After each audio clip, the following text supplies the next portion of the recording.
Friends, कैसे हैं आप सब। तो फ्रेंड्स, आज की क्लास में हम लोग डिस्कस करेंगे क्लास 7 का चैप्टर 1 पर्यावरण। देखिए, क्लास 7 का हिस्ट्री हम लोग का कंप्लीट हो चुका है, ठीक है ना। और हम लोग यहाँ पे क्लास 7 का ज्योग्राफी स्टार्ट किए हैं। तो हम उसी इंपॉर्टेंट पॉइंट को डिस्कस करेंगे जो कि हमारे लिए इंपॉर्टेंट है। तो देखिए, पर्यावरण, यहाँ पे कुछ चीज़ें दिया हुआ है जो कि आपके लिए इंपॉर्टेंट नहीं है। तो पर्यावरण है क्या? तो हमारे आसपास जो भी चीज़ें हैं, ठीक है ना, हमारे आसपास हम जो भी देखते हैं उसको हम लोग पर्यावरण कहते हैं। तो यहाँ पे दो चीज़ इंक्लूड होता है, एक होता है आपका लिविंग, एक होता है नॉन लिविंग। मतलब एक जो है आपका मानव निर्मित है, एक प्रकृति निर्मित है।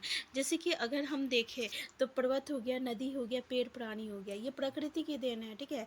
ऐसे ही अगर हम देखें तो मानव की देन सड़क, कपड़े, किताब, ये जितनी भी चीज़ें हैं, ये सड़क की चीज़ें, ये आपका मानव निर्मित है। तो ये सभी चीज़ें जो है हमारा जो है पर्यावरण में इंक्लूड हो जाता है, ठीक है। अब देखिए, पर्यावरण के घटक क्या है। तो यहाँ से हमें क्वेश्चन देखा गया है, जैसे कि प्राकृतिक है, मानव निर्मित है और मानव भी जो है एक तरह का संसाधन के रूप में काम करता है। आपको पता है सबसे बड़ा संसाधन मानव है, क्योंकि बिना, अगर मानव ही नहीं रहेगा ना तो किसी भी संसाधन का जो है यूटिलाइजेशन नहीं हो पाएगा, किसी भी वस्तु का यूटिलाइजेशन नहीं हो पाएगा, ठीक है। और कोई भी वस्तु का जब तक यूटिलाइजेशन नहीं होता है ना, तब तक वो उसको संसाधन नहीं बनाता है, ये तो आपको पता है ना, ठीक है। तो यहाँ पे आपका पर्यावरण के घटक में देखिए, मानव निर्मित हो गया। मानव निर्मित में तो आप समझ रहे हैं ना, जितनी भी चीज़ें मानव के देन है, जैसे कि पार्क हो गया, पुल हो गया, इमारतें हो गया, सड़क हो गया, उद्योग हो गया, स्मारक हो गया। इसी तरह प्राकृतिक देखें तो प्राकृतिक 3 चीज़ें होती है जो कि प्राकृतिक में इंक्लूड होता है, ठीक है।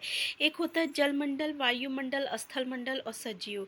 यहाँ पे देखिए, जलमंडल आपको पता है ना, जहाँ पे जल वाला जो भाग रहेगा उसको हम लोग जलमंडल कहते हैं। वायुमंडल, जहाँ पे केवल आपका जो एटमॉस्फेयर, जहाँ पे केवल वायु इंक्लूड रहेगा, ठीक है, तो उसको हम लोग वायुमंडल कहते हैं। इसी तरह स्थल मंडल, जो कठोर भाग होता है उसको स्थल मंडल कहते हैं। और जहाँ पे ये तीनों चीज़ मिलता है, जहाँ पे ये तीनों चीज़ें जहाँ मिलती है, ठीक है, मान लीजिए ये है और ये तीनों चीज़ें जहाँ पे मिल रही है, उसी को हम लोग जीव मंडल कहते हैं। उसको क्या कहते हैं? जीव मंडल कहते हैं।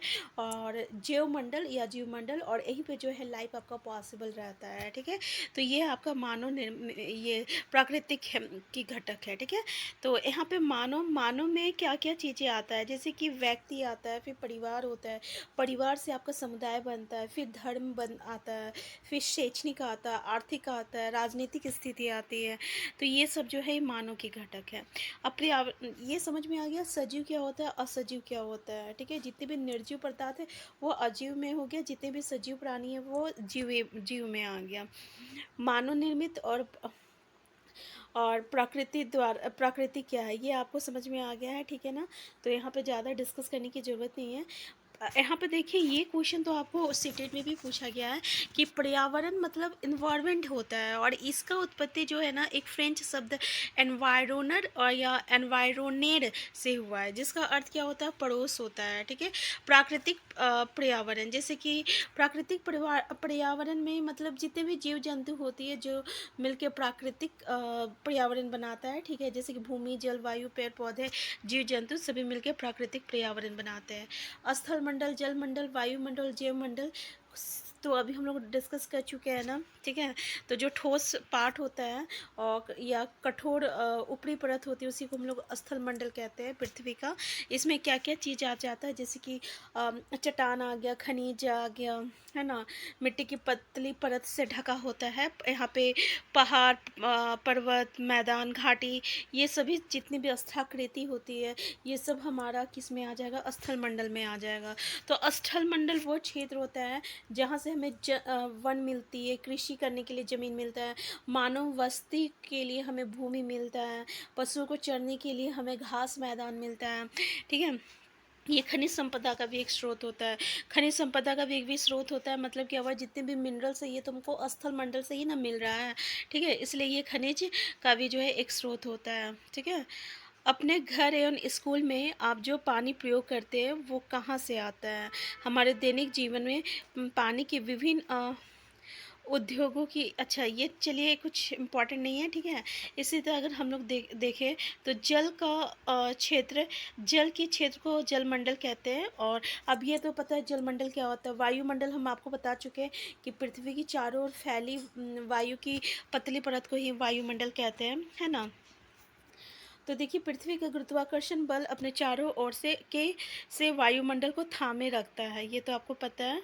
अब देखिए क्या है यहाँ पे, जैव मंडल हम आपको बता चुके हैं कि जैव मंडल क्या होता है, जहाँ पे जीव जंतु सभी मिलते हैं, सॉरी जीव जंतु मिलते हैं बोल रहे हैं, जहाँ पे आपका लाइफ पॉसिबल होता है, जहाँ पे जीव जंतु जो है जीते हैं, यानी हम लोग जहाँ रहते हैं, यानी ऐसा भाग जहाँ पे आपका वो तीनों मंडल मिलता है, स्थल मंडल और जल मंडल और वायुमंडल। तो ये तीनों भाग का जो पार्ट होता है, इसको हम लोग क्या कहते हैं, आपका जीव मंडल के कहते हैं, जीव मंडल कहते हैं, ठीक है। परितंत्र क्या होता है, तो परितंत्र जो होता है ना, वो तंत्र जिसमें समस्त जीवधारी आपस में एक दूसरे के साथ तथा पर्यावरण के उन भौतिक एवं रासायनिक कारकों के साथ परस्पर क्रिया करते हैं, जिसमें निवास करते हैं, ठीक है, उसको हम लोग क्या कहते हैं, परितंत्र कहते हैं, ठीक है। जैसे कि यहाँ पे क्या बोल रहा है, इससे मुझे अपने केरल याद आ गया। तुम सबको आकर देखना चाहिए कि कैसे हमारे कैसे हरे भरे खेतों और नारियल के बागानों में लगातार बारिश होती रहती है। देखिए केरल में जो है लगातार बारिश होती रहती है, यहाँ पे दिया हुआ है, ठीक है। इसी तरह जैसलमेर में देखिए यहाँ वर्षा होती ही नहीं है। कहाँ नहीं होती है, जैसलमेर में, सॉरी जैसलमेर में जो है वर्षा होती ही नहीं है, ठीक है। और लेकिन वहाँ ऊँट भी तो मिलते हैं, और देखिए यहाँ पे क्या है, ऊँट भी मिलता है। जैसे यहाँ पे देखिए, अगर हम लोग परितंत्र का एक छोटा सा एग्जांपल लें, ठीक है, यहाँ पे आप देख रहे हैं जितने भी आपका लिविंग नॉन लिविंग है, जहाँ पे एक दूसरे का इंटरेक्शन हो रहा है, जहाँ गाय है, पेड़ है, पौधे हैं, पानी है, बतख है, तो ये सभी जो है परितंत्र में ही आ जाएगा, है ना। तो रवि हैरत में पड़ गया, विभिन्न स्थानों पर पाए जाने वाले जीव जंतु वनस्पति उन लोगों के रहन सहन के तरीके इतने भिन्न क्यों है, ठीक है। तो सभी पेड़ पौधे जीव जंतु एवं मानव अपने आसपास के पर्यावरण पर आश्रित होते हैं, वो एक दूसरे पर आश्रित है। जीवधारी का आपसी एवं आसपास के पर्यावरण के बीच का संबंध है, परितंत्र का निर्माण करता है। अधिक वर्षा, तो यहाँ पे क्या बोल रहा है, जीवधारियों का आपसी एवं आसपास के पर्यावरण के बीच का संबंध, मतलब अभी हम जैसे बोले अपने पर्यावरण के जितने भी आसपास का जो इंटरेक्शन होता है एक दूसरे के साथ, ठीक है, उसी को हम लोग परितंत्र कहते हैं, सिंपल सा वर्ड में। अधिक वर्षा वाले वन, घास स्थल, रेगिस्तान, पर्वत, झील, नदी, महासागर एवं छोटे से ताल का भी एक परितंत्र हो सकता है, ठीक है। वस्तु नियम पद्धति क्या होता है, तो ये वस्तुओं की अदला बदली होता है, जैसे कि जिसमें धन का प्रयोग नहीं होता है, जिसमें क्या होता है, धन का प्रयोग नहीं होता है। मानवीय पर्यावरण क्या होता है, देखिए, तो मानव अपने पर्यावरण के साथ पारस्परिक क्रिया करता है और उसमें अपने आवश्यकता के अनुसार परिवर्तन करता है। प्रारंभिक मानव ने स्वयं को प्रकृति के अनुरूप बना लिया था, उनका जीवन सरल था एवं आसपास की प्रकृति से उनकी आवश्यकताएं पूरी हो जाती थी। समय के साथ कई प्रकार की आवश्यकताएं बढ़ी, मानव ने पर्यावरण के उपयोग और उसमें परिवर्तन करने के कई तरीके सीख लिए। उसने फसल उगाना, पशु पालना एवं अस्थायी जीवन जीना सीख लिया।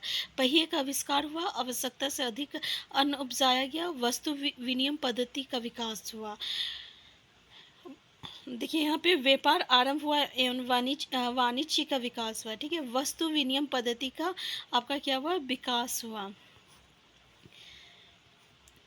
तो यहाँ पे भी कुछ आपको खास इंपॉर्टेंट देखने को नहीं मिल रहा, इस पॉइंट में भी कुछ खास इंपॉर्टेंट नहीं है, ठीक है।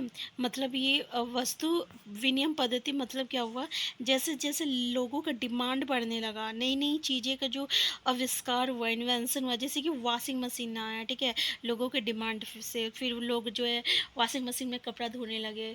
फिर इसी तरह पहले हम लोग सिलोटी लोढ़ा में जो है मसाला पीसते थे, फिर क्या हुआ, मिक्सर आया, तो इसी को हम लोग क्या किए, इसी को वस्तु विनिमय पद्धति कहा गया है, ठीक है। तो यही था, छोटा सा चैप्टर है, कुछ खास इंपॉर्टेंट नहीं है, कहीं भी परितंत्र से क्वेश्चन आ सकता है, या फिर आपका छोटा मोटा इन्वायरमेंट से क्वेश्चन आया, ठीक है। तो बस हमें एक बार चैप्टर पढ़ना जरूरी है, पर्यावरण के घटक से भी क्वेश्चन आया हमारे सीटेट में, तो एक बार हमें चैप्टर पढ़ना बहुत ज़रूरी है, इसलिए हम सारी चीज़ों को यहाँ पर डिस्कस कर रहे हैं। तो नेक्स्ट चैप्टर में हम लोग नेक्स्ट क्लास में नेक्स्ट चैप्टर को डिस्कस करेंगे। Thank you.